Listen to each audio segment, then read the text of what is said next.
लोकसभा चुनाव 2024 के पहले चरण में उत्तराखंड की 5 लोकसभा सीटों पर सुबह 7 बजे से ही मतदान शुरू हो गया था। जनता से लेकर कई दिग्गज अपने मत का प्रयोग कर रहे हैं। इसी कड़ी में गढ़वाल संसदीय सीट से बीजेपी प्रत्याशी अनिल बलूनी ने अपने गांव नकोट और कांग्रेस प्रत्याशी गणेश गोदियाल ने पैठाणी में अपने मत अधिकार का प्रयोग किया। इस दौरान बलूनी ने कहा कि बीजेपी और कांग्रेस का कोई मुकाबला नहीं है, बीजेपी अपनी 5 सीट भारी मतों से जीत रही है। तो वहीं कांग्रेस प्रत्याशी गणेश गोदियाल ने सभी मतदाताओं से अपील की कि सभी लोकतंत्र की मजबूती के लिए अधिक से अधिक संख्या में अपने मतस्थल पहुंचकर मतदान करें। आज विश्व के सबसे बड़े लोकतंत्र में सबसे बड़ा लोक पर्व यानी कि मतदान का दिन है और हम सबसे ये आग्रह करते हैं कि आज बड़ी संख्या में मतदान करें। हमारे युवा साथी, माताएं, बहनें, हमारे बुजुर्ग बड़ी संख्या में निकलें और मतदान करें। हम लोग शुरू से कहते रहे कि पहले मतदान फिर जलपान, तो इसलिए आप लोगों से ये आग्रह कि पहले मतदान के लिए निकलें। गढ़वाल संसदीय क्षेत्र और तमाम उत्तराखंड के 5 लोकसभा सीटों पर सभी मतदाताओं से विनम्र निवेदन करना चाहता हूं कि आप सब लोग लोकतंत्र की मजबूती के लिए और अपनी बेहतर भविष्य के लिए सभी लोग मतदान करें। ये आवश्यक है कि सब लोग लोकतंत्र के इस पर्व में बड़ी धूमधाम से जोश खरोश के साथ हिस्सा लें और मतदान करें। टिहरी लोकसभा से बीजेपी प्रत्याशी माला राज्य लक्ष्मी शाह भी नरेंद्रनगर में मतदान करने पहुंचे।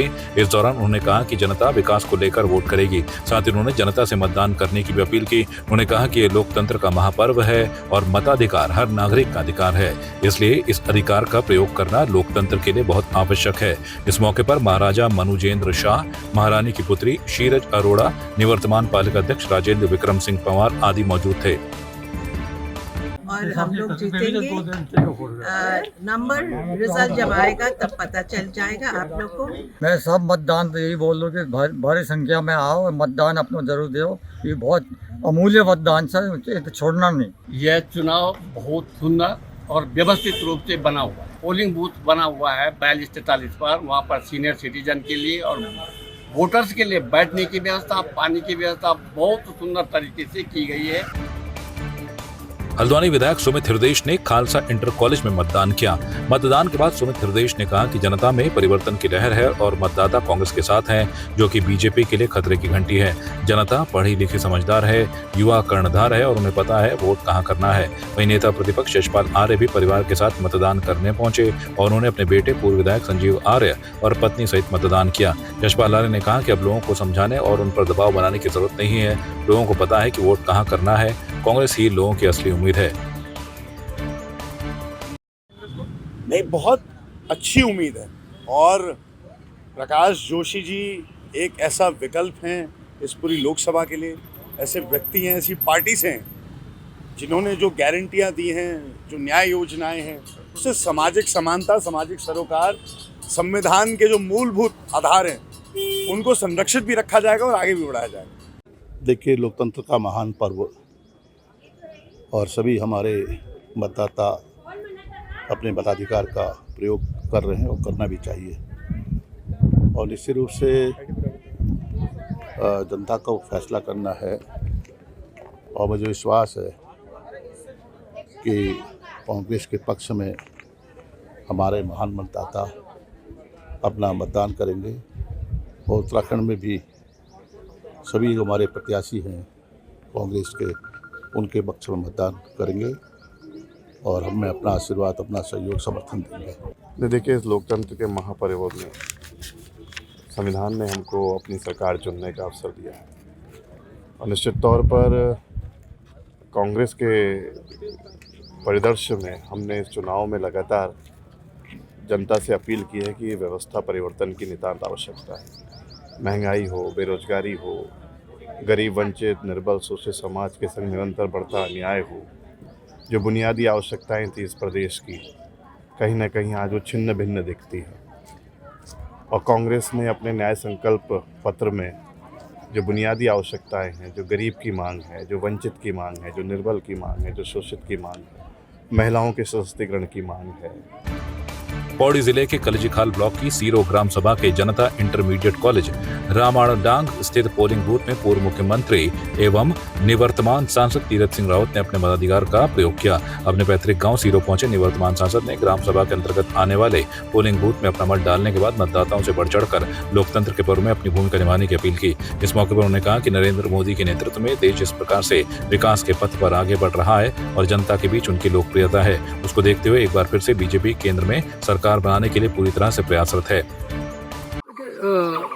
शुरू से ही मैंने अपना मतदान केंद्र ये चुना है और कहीं भी रहा हूँ, लेकिन वोट देने में अपने ही बूथ पर और क्षेत्र गांव में रहता रहा।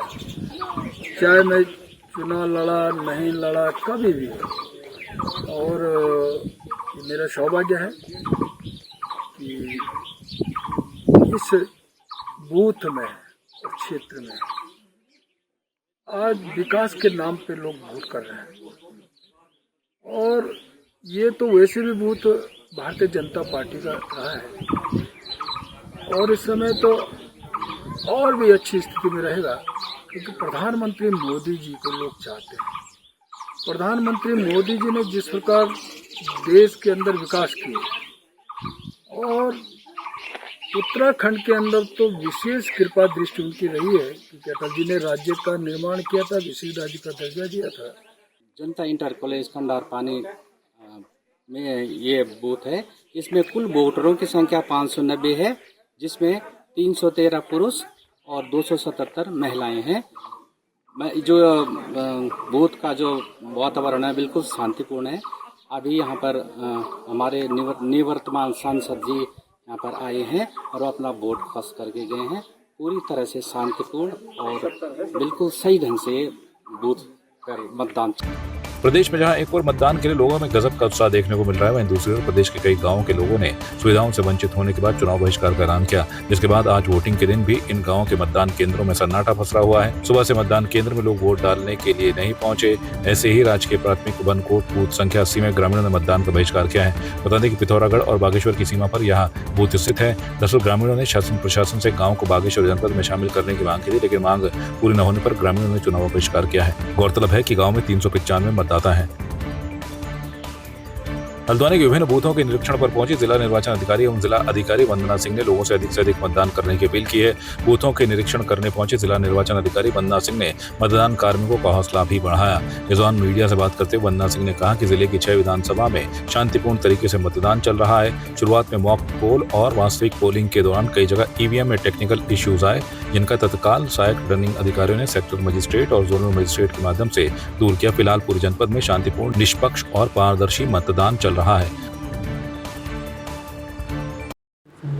सभी जगह जनपद की जो 6 विधानसभाएं हैं उसमें मतदान शांतिपूर्वक समय से आरंभ हो गया। 1-2 जगह पर मॉक पोल के दौरान और बेताल घाट क्षेत्र में वास्तविक पोल के दौरान कुछ मशीनों में जो है टेक्निकल इशू की समस्या आई थी। उसके लिए हमने पूर्व से ही सेक्टर मजिस्ट्रेट्स को रिजर्व ईवीएम ऑलरेडी दी हुई है। अगर कहीं रिप्लेसमेंट की स्थिति बनती है तो रिप्लेस किया जाता है। सभी जगह समय से मशीनों को रिप्लेस कर दिया गया जहां पर भी इस तरह के तकनीकी खराबियां थी। और अभी वर्तमान में जनपद की सभी विधानसभाओं में 11 बजे तक लगभग 29% वोटिंग हो चुकी है। अच्छी संख्या में लोग वोट डालने के लिए बूथों पर आ रहे हैं। मेरा सभी से अनुरोध है कि सब लोग अपना वोट डालने के लिए बूथों पर ज़रूर आएँ और जनपद में अच्छा मतदान प्रतिशत हो, उसके लिए मीडिया कर्मियों के माध्यम से भी ये अपील है कि आप सभी तक संदेश पहुंचाएं। लोकसभा की गढ़वाल संसदीय सीट से कांग्रेस प्रत्याशी गणेश गोदियाल ने सोशल मीडिया पर वायरल हो रहे एक फर्जी वीडियो की शिकायत एसएसपी और जिला निर्वाचन अधिकारी से की। दरअसल सोशल मीडिया पर एक वीडियो तेजी से वायरल हो रहा है, जिसमें एक शख्स रामनगर की एक बिल्डिंग को बिना प्रमाण के गणेश गोदियाल का बता रहा है। गोदियाल ने कहा कि सोशल मीडिया पर फर्जी वीडियो डालकर उनकी छवि को धूमिल किया जा रहा है, जिस पर उचित कार्रवाई होनी चाहिए। वहीं मामला रामनगर का होने के कारण जिला निर्वाचन अधिकारी और एसएसपी पौड़ी ने मामले की जाँच रामनगर पुलिस से करवाने की बात कही है। एक रामनगर में भारतीय जनता पार्टी का मंडल अध्यक्ष बताने वाला व्यक्ति किसी भवन को दिखा रहा है कि ये गणेश गोदियाल का भवन है और ईमानदारी की बात करने वाले व्यक्ति का ये भवन है।